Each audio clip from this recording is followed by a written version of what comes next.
Bonjour, alors voici la correction des exercices que je vous ai envoyés pour préparer un peu l'interro de précipité et puis pour revoir toutes vos réactions chimiques. Donc c'est des réactions, c'est des exercices où j'ai mis un petit peu de tout.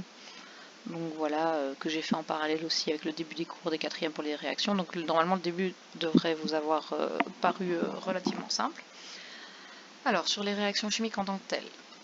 Biffer la proposition fausse. Donc équilibrer une équation chimique, c'est tenter d'obtenir un nombre d'égal d'atomes de part et d'autre de l'équation, ou changer l'indice qui indique le nombre d'atomes. Je vous rappelle que l'indice, c'est ce qu'il y a le petit machin en bas à droite, et non, on ne change jamais les indices. Alors ensuite, du N2 et de l'O2 qui réagissent pour donner un composé dans lequel l'azote a la valence 5, ça donne du N2O5. On vous demande de pondérer la réaction, il faut 2, 5 et 2. Alors, ça donne du MgSO4, on a ABCD et du HCl, il va falloir 2 HCl, et c'est bon. AlN et H2O, le Al est un élément en métal qui va se mettre avec un élément négatif, donc l'oxygène, il reste du H et du O, du H et du N, pardon, donc je les croise, ça fait H3N, alors c'est un composé un peu spécial qu'en réalité on écrit NH3, mais si vous avez écrit H3N, c'est pas grave. Si je pondère, il me faut 2 aluminium, 2 N, il me faut 2 N, j'ai 6 hydrogènes, donc il m'en faut 3. Alors ici on vous demande juste de pondérer 2, j'ai 3 plus 1, 4 oxygènes, donc on va mettre 1, 2. Du coup je dois mettre un 2 ici, mais j'ai 5, 6, 7 oxygènes du coup, donc là il va falloir un petit peu se creuser la tête. Donc vous voyez que les oxygènes vont varier ici si je fais changer l'indice, mais que le carbone va varier en même temps, donc ça veut dire qu'il faut d'office le même indice devant le CO et le CO2, donc si ça ne marche pas avec un 2, je vais augmenter progressivement, mettre un 3. Du coup j'ai 3 fois 2, 6 oxygènes, 3 plus 3 c'est bon, et 2 Fe.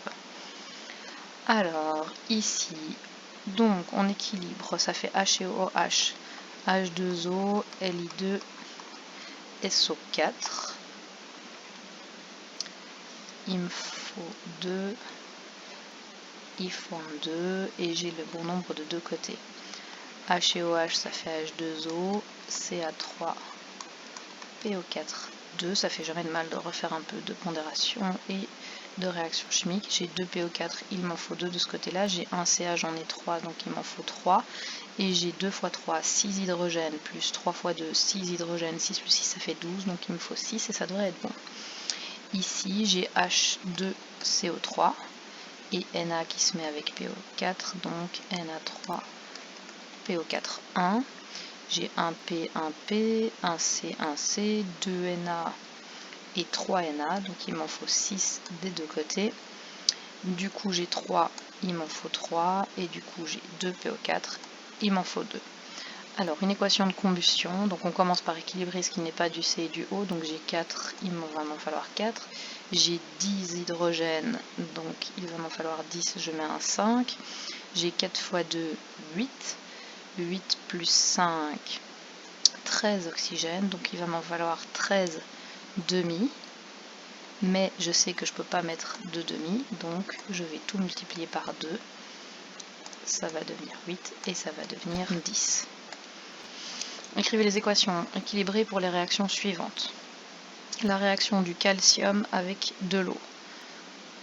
Calcium avec de l'eau produit un dégagement gazeux de dihydrogène H2 plus la formation d'hydroxyde de calcium CaOH2. Donc il suffit de lire. J'ai un Ca, un Ca, un H2, il en faut 2. Et j'ai 2 oxygènes, 2 oxygènes. L'acide fluorhydrique, donc fluorhydrique c'est HF, est utilisé pour réagir avec le verre parce qu'il réagit avec le dioxyde de silicium. SiO4, non O2, dioxyde, pardon. Dioxyde de silicium. Les produits de la réaction sont du tétrafluorure de silicium. Alors, tétrafluorure de silicium. Tétrafluorure de silicium. et de l'H2O. Si je veux pondérer, j'ai un SI, 4F, 4F, 4H, 2, et j'ai bien 2 oxygènes et 2 oxygènes. Alors, compléter et équilibrer les réactions suivantes et nommer le sel formé. Donc j'ai de l'H2O et du CaCl2. Donc équilibrer, ça veut dire pondérer. H, Ca et Cl2, il me faut un 2 devant HCl. J'ai 2 oxygènes, donc il me faut un 2. Et c'est bon. Et c'est du chlorure de calcium. H2O plus Li3PO4. 3LiOH. Et j'ai besoin de 6H, donc je vais mettre 3 fois 2, 6. J'ai donc 3 oxygènes et le O4. Et c'est du phosphate de lithium.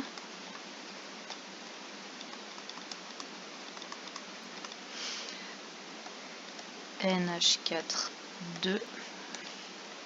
CO3 plus H2O. J'ai besoin de 2 ici. Un seul CO3, j'ai combien d'hydrogène? Ben, j'en ai 2 dans NH4, donc ils y sont. J'en ai 2, 3, 4, il me faut un 2 là, et c'est du carbonate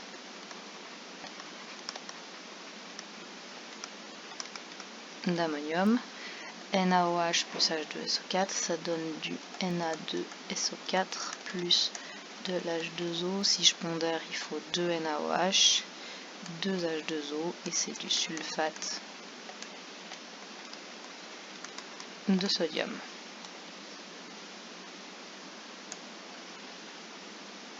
Alors, compléter et équilibrer.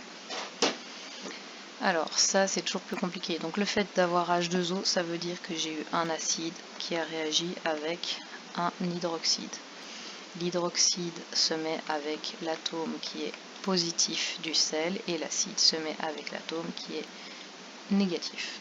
Même chose ici, donc j'ai le H qui va se mettre avec le CrO4, je croise les valences, et le Li qui va se mettre avec le OH, le Na qui va se mettre avec le OH, et le H2 qui se met avec le CO3, le H qui se met avec ClO2 et le CO qui se met avec le OH. Je garde les mêmes valences, 2.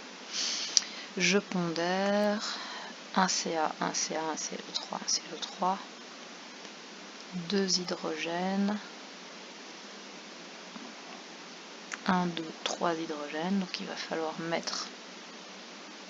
Non, c'est parce que j'ai oublié la valence ici. Donc si on croise les valences ici, il manque un 2, et du coup, ça devient directement plus vite bon parce qu'il y a un 2 ici. H2CrO4LiOH, il faut 2 Li, donc je mets un 2 ici. Et il faut 2 H2O, la même chose, il faut 2 H2O. Na2CO3, il faut 2 Na. H2CO3, 1 CO3, et il faut 2 H2O. Alors le CO, attention, il a bien la valence 2 parce qu'on le voit ici, donc vous êtes obligé de remettre la valence 2 là. Il me faut 2 ClO2, donc je vais mettre un 2 ici. Et 1, 2, 3, 4, il me faut 4 hydrogènes, donc je vais mettre un 2 ici. Alors ici, H2SO4, ça donne H2O plus CaSO4, et il faut 2 H2O. H2O plus Al, NO3 pris 3 fois.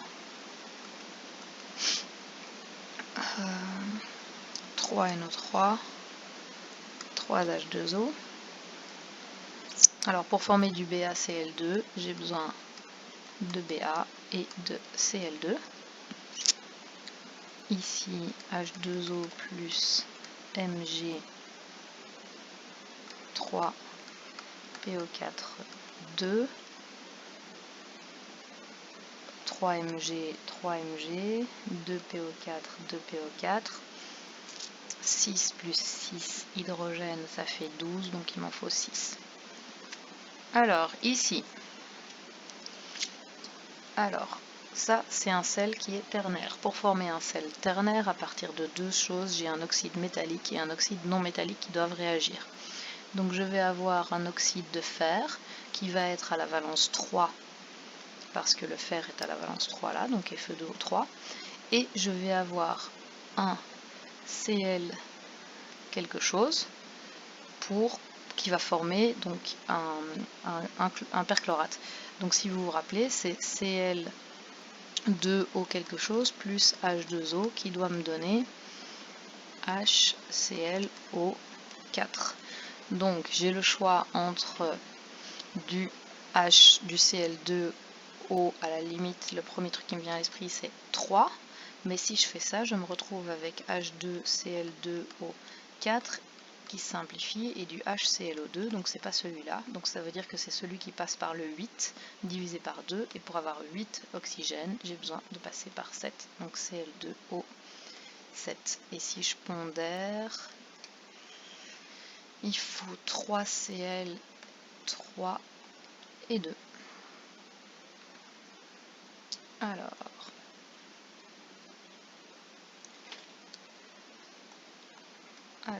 chlorure de potassium, potassium, KCl, nitrate d'ammonium, NH4, NO3 et permanganate de zinc,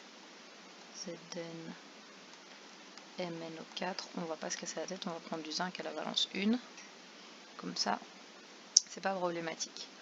Alors, on vous demande d'écrire la réaction entre un hydroxyde et un acide au choix pour pouvoir former ça. Donc, hydroxyde OH, acide H. Je sais que le H doit être lié avec le non-métal et que celui-là doit être lié là. Donc, je vais avoir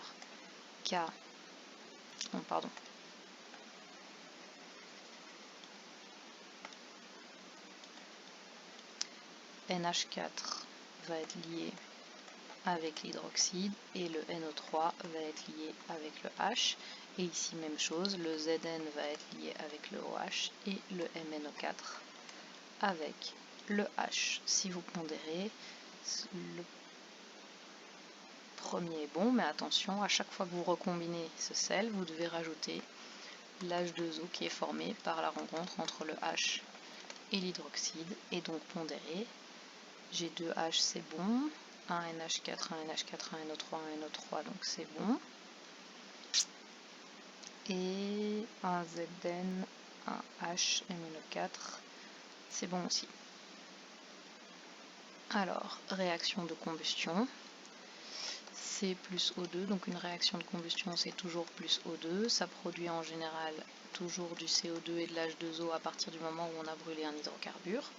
Donc C plus O2, ça donne CO2, C5H12 plus O2, ça donne CO2 plus H2O, C6H6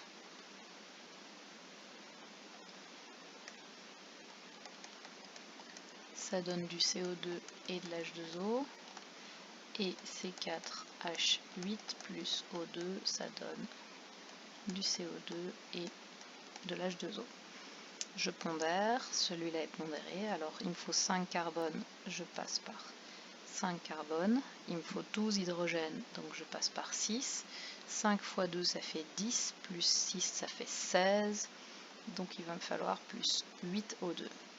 C6, 6 CO2, H6, 3 H2O, les oxygènes, j'en ai 6 fois 2, 12, 13, 14, 15, là ça devient difficile, donc pour pouvoir avoir 15, je devrais mettre 15 demi, mais ça c'est pas possible. Donc plutôt que de mettre 15 demi, je vais laisser mon 15 et je vais tout multiplier par 2. Donc 2, 12 et 6. C4, 4C, 8, 4, 4 fois 2, 8, 9, 10, 11, 12, et pour avoir 12, il m'en faut 6. Alors, compléter les réactions suivantes. Alors, ça produit du CO2 et de l'H2O, donc c'est une réaction de combustion. Elles sont déjà pondérées, donc j'ai du C où il y en a 2, avec du H où il y en a 4. Donc les réactions sont déjà pondérées si vous regardez, sauf celle-ci. Donc ici, vous devez tenir compte des indices et des coefficients qui sont déjà mis. Ici, j'ai 2 molécules composées de quelque chose qui contient du C et qui va en contenir 12, mais vu que j'ai un 2 ici, 12 divisé par 2, ça fait 6. H. Je dois mettre de l'H2O. Donc j'ai combien d'oxygène qui va manquer? J'ai besoin de 19 oxygènes de ce côté-là, donc 19 fois 2, ça fait 20 plus 18, 38.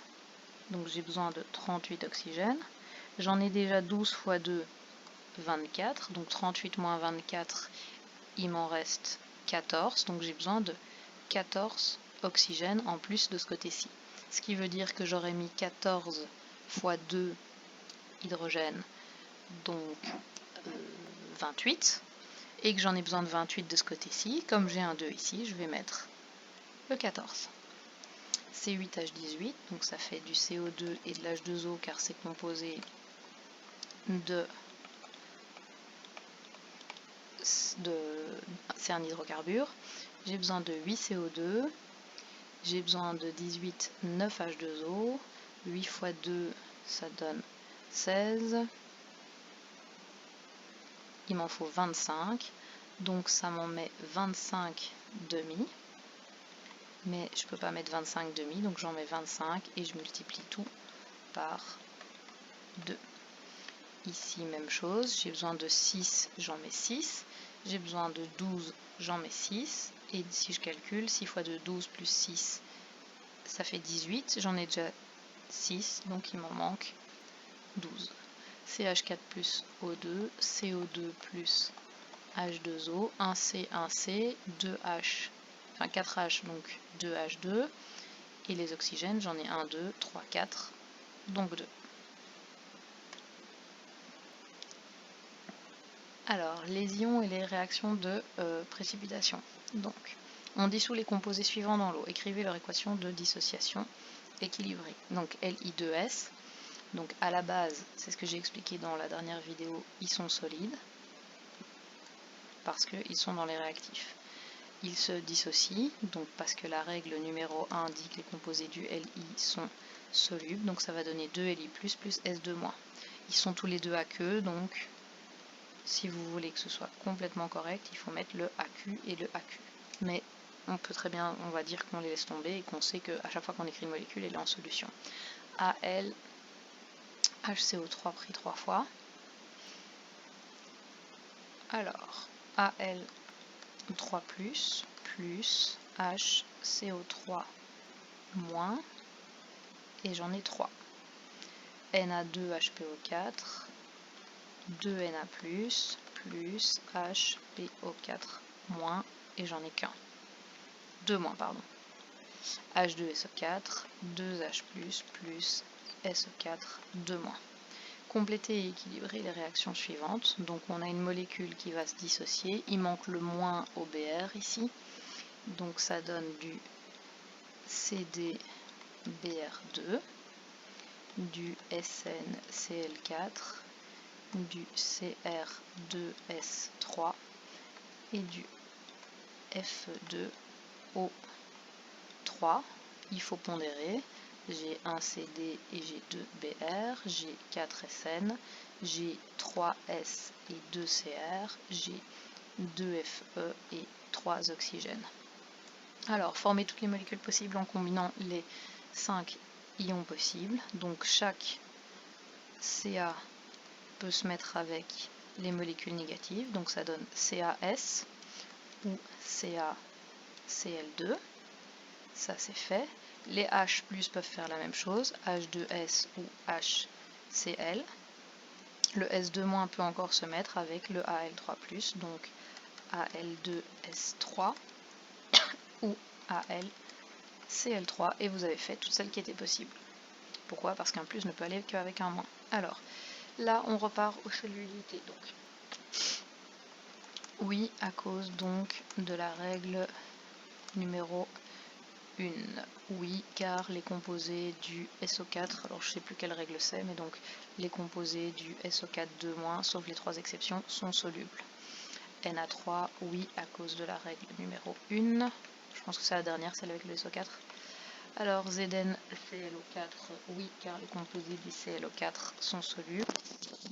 Alors le CaO c'est un peu particulier et il faut se rappeler de quelque chose. Si vous constatez dans le tableau de solubilité il n'y a pas de Ca, il n'y a pas de O, vous n'aurez pas ça en interro parce que c'est un petit peu tordu. En fait, si vous réfléchissez, le CaO il n'est pas vraiment soluble parce qu'il réagit avec l'eau, donc c'est un oxyde métallique plus de l'H2O et il va se transformer en hydroxyde. Donc on ne peut pas vraiment dire qu'il soit soluble, enfin, il va se disperser dans l'eau, c'est pour ça que lors de la première vidéo je l'avais mis comme ça, mais c'est pas vraiment correct, donc il réagit avec l'eau, mais donc on va considérer qu'il n'est pas soluble à proprement parler, mais ça, vous n'aurez pas ça en interro. BaSO4 non, car les composés du SO4 sont solubles sauf BaSR et la troisième, je m'en souviens quand je le vois, mais je m'en souviens pas comme ça. K2CO3, oui, car règle numéro 1, les composés du K+, sont solubles, et Li, oui, car règle numéro 1, les composés du Li+, sont solubles. Alors écrivez les équations moléculaires ioniques et ioniques simplifiées de ces réactions-là. Donc, l'équation moléculaire, c'est la première ligne à chaque fois. Donc j'ai du Mn,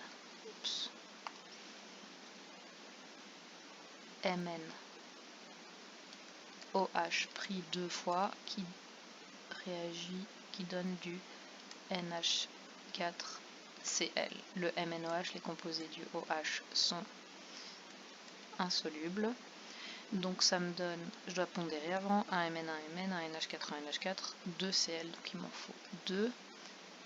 Et il m'en faut 2. Donc j'ai un Mn2 plus 2 Cl moins, 2 NH4 plus 2 OH moins, qui donne MnOH 2 sous forme de précipité, plus 2 NH4 plus 2 Cl-. Je simplifie les ions spectateurs et je recopie la réaction chimique qui a lieu, Mn2 plus 2 OH- qui donne MnOH 2 sous forme de précipité. ZnCl2 et NH4S, ça me donne du ZnS plus du NH4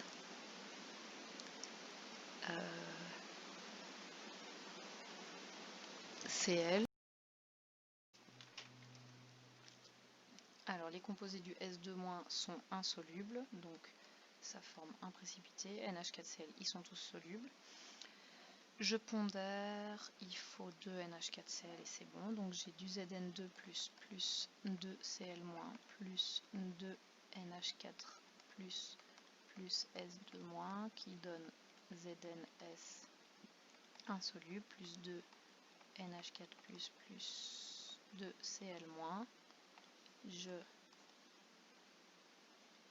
simplifie, ça me donne Zn2 plus S2- qui donne ZnS sous forme de précipité. Alors ici ça donne CrOH, je croise les valences, 3 plus KNO3, je pondère, il me faut 3 et 3, les composés du OH sont tous insolubles et le Cr n'est pas au-dessus, donc ça veut dire qu'il est insoluble. Je vais du coup à la page d'après, ça va pas être... Bon, je vais le faire ici en dessous. Donc ça donne Cr3 plus 3NO3- plus 3K plus 3OH- qui donne CrOH pris 3 fois qui est précipité plus 3K plus NO3-. Je simplifie les ions spectateurs. Ça me donne comme équation simplifiée Cr3 plus 3OH- qui donne CrOH3 sous forme de précipité.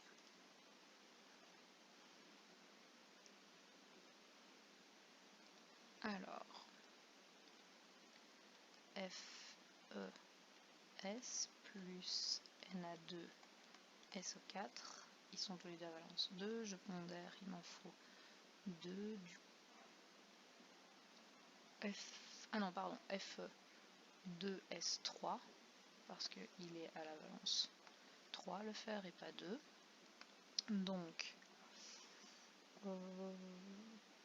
2, j'ai 3 et 3.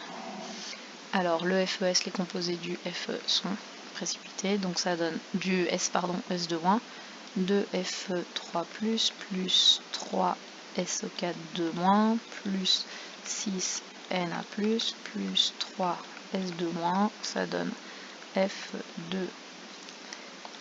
F2S3 sous forme de précipité, plus 3, 6Na+, plus 3SO4-2-, je simplifie les ions spectateurs, il me reste 2Fe3+, plus 3S2-, qui donne Fe2S3 sous forme de précipité. Et enfin, j'ai de nouveau du MnS, parce qu'ils sont tous les deux à valence 2, avec du NH4NO3, il va me falloir un 2 ici, c'est celui-là qui est sous forme de précipité. Et ça me donne un Mn2+, plus 2 NO3-, plus 2 NH4+, plus du S2-, MnS sous forme de précipité, plus 2 NH4+, 2 NO3-, les ions spectateurs, Mn2+, plus S2-, qui donne MnS sous forme de précipité. Alors, écrivez les équations moléculaires ioniques et ioniques simplifiées des réactions, mais dans l'autre sens. Bah oui, parce que comme c'est marrant dans un sens, pourquoi pas le faire dans l'autre. Alors, ça me donne, pour retrouver l'équation moléculaire, j'ai le Zn qui se met avec le Cl. Attention, le Zn à la valence 2 parce que c'est simplifié avec le CO3, plus le Li de CO3. Ok. Le composé des CO3 sont insolubles, donc c'est lui qui est le précipité. Je pondère, il me faut 2 LiCl, et donc ça me donne, j'aurais mieux fait de laisser plus d'interlignes, Zn2+, plus 2 Cl-, plus 2 Li+, plus CO3 2-, qui donne du ZnCO3, comme ça, plus 2 Li+, plus 2 Cl-. Ça me donne Zn2+, plus CO3 2-, qui donne ZnCO3. Ici, j'ai du HgCl2 plus du NH4-2S. C'est celui-là qui est sous forme de précipité parce que les composés donc, du mercure sont insolubles. Si je pondère, il me faut 2 NH4Cl, Hg2+, plus 2 Cl-, plus 2 NH4+, plus S2-, qui donne HgS sous forme de précipité, plus 2 NH4+, plus 2 Cl-. Ceux-là sont simplifiés. Bon, une fois que vous avez compris le truc, évidemment, c'est un peu rébarbatif. HgS. Alors, le Na est avec le S, le CD avec le NO3. Attention que le CD a la valence 2. Pourquoi? Parce que ici, vous voyez bien qu'elles sont simplifiées. C'est lui qui est sous forme de précipité. Si je pondère, il me faut 2 NaNO3, et d'ailleurs j'ai oublié le 2 ici. Donc ça donne 2 Na+, pour l'équation ionique plus S2-, plus CD2+, plus 2 NO3-, qui donne 2 Na+, plus 2 NO3-, plus du CDS, Na, NO3, NO3, ça donne comme équation ionique simplifiée du S2- plus du CD2+, qui donne du CDS sous forme de précipité. MgCO3, c'est lui qui est précipité parce que c'est un composé du CO3 2-. Donc j'ai Mg qui était avec SO4, qui était donc bien un composé soluble, et GK qui était avec CO3. Ça donne, non, il faudrait peut-être 2. J'ai besoin de 2K, de Mg, c'est bon. Donc Mg2 plus SO4 2- plus 2K plus CO3 2- qui donne MgCO3 sous forme de précipité plus 2K plus SO4 2-. K SO4, K SO4, ça donne Mg2 plus CO3 2- qui donne MgCO3 sous forme de précipité. Alors, complétez les réactions suivantes. S'il s'agit d'une réaction de précipitation, écrivez également la réaction ionique et ionique simplifiée. Bon, alors, j'ai du Ba qui va se mettre avec le Cl2 et du KSO4. Donc j'ai KCl et Ba qui se met avec SO4. Et si vous vous souvenez des exceptions de la dernière règle, les composés du SO4 sont tous solubles sauf CaSR et effectivement Ba. Donc lui est un précipité. Alors on va d'abord toutes les faire, comme ça au moins ce sera fait. Alors H2O, donc ça veut dire que j'ai un H et un OH qui s'est formé. Le OH était lié au Li et ça fait LiClO4. Là, amen, il n'y a pas de précipité parce que les composés du ClO4 sont solubles et du Li aussi et H2O aussi. Alors, ici, on a quelque chose avec du H plus quelque chose qui donne du CO2. Donc, si vous réfléchissez, c'est une réaction de combustion. Ça va aussi donner de l'H2O. Et donc, j'ai un hydrocarbure qui brûle, donc une molécule C et H. Pour trouver combien de C, j'ai 5C, donc c'est du C5. J'ai donc 12 hydrogènes, il m'en faut 6. Et j'ai 5 fois 2, 10 plus 6, 16, donc 8 oxygènes ici. J'ai oublié de pondérer la première, mais elle était pondérée. Alors, j'ai du Cl et du Fe2CrO4 plus quelque chose. Donc déjà le Cl qui est derrière ici va venir se mettre ici. S'il est derrière, il doit être relié à quelqu'un qui est positif, donc du Fe. Le Fe a la valence 3, donc FeCl3. Et ensuite, j'ai du CrO4 qui devait être ici, CrO4. Alors vous avez deux possibilités. Soit vous formez la molécule et vous inventez une troisième molécule, donc par exemple, une dernière molécule, donc vous mettez du CrO4 avec, au choix, on va prendre du Na par exemple, Na2CrO4 et vous formez du NaCl, ça c'est le plus simple. Soit vous me trouvez l'oxyde métallique qui forme du CrO4 et vous partez dans du Cl2. Donc on va faire les deux. Donc ici, si je le fais avec le NaCl, Na2CrO4 c'est bon, FeCl3 aussi. Donc si je dois pondérer, je vais mettre un 2FeCl3. Du coup j'ai du 6 et je vais mettre un 3. Alors si je dois trouver la molécule qui forme du CrO4, je vous rappelle que pour faire ça, on utilise la réaction d'un oxyde non métallique avec de l'eau. Donc j'ai Cr2O3 plus H2O qui va former du H2, Cr2O3, 4. Donc ça c'est déjà pas possible. Donc pour que ça me fasse mon CrO4, il faut que j'ai du 8 ici. Donc ça veut dire que j'ai besoin de Cr2O7. Et donc la réaction deviendrait du FeCl3 plus du Cr2O7. Le Cr2O7 se transforme en CrO4 et se met avec le Fe. FeCrO4 pris 3 fois. Et il me reste du Cl qui reste tout seul, donc plus du Cl2. Et puis vous pondérez ça. Ça c'est les deux possibilités. Non.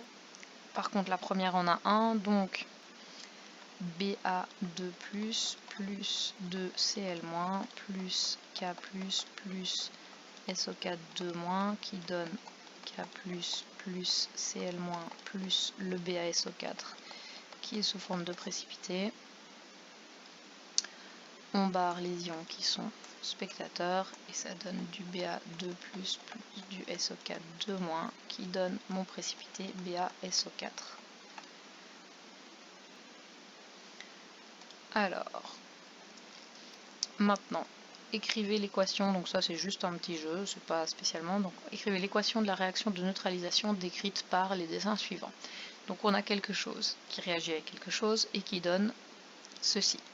Donc le premier quelque chose, j'ai du Na, de l'H2O et du O. Donc en fait l'H2O, il montre juste qu'on est en milieu aqueux, donc il n'a pas à intervenir dans mon équation chimique. Ce qui veut dire que dans le premier pot, j'ai du NaOH et le deuxième, j'ai du HCl. Quand vous les faites se rencontrer, j'ai du Na et du Cl et j'ai un H2O que je dois faire intervenir parce que j'en ai un qui vient de la rencontre entre mon H+, et mon OH dont je vais bien tenir compte. Mais je ne vais pas tenir compte des autres. Ensuite, on vous donne la même chose, mais on vous demande de faire le dessin. Donc, on vous donne du HNO3. Donc, j'ai du H+, et du NO3-, et du Ca2+, et du OH-.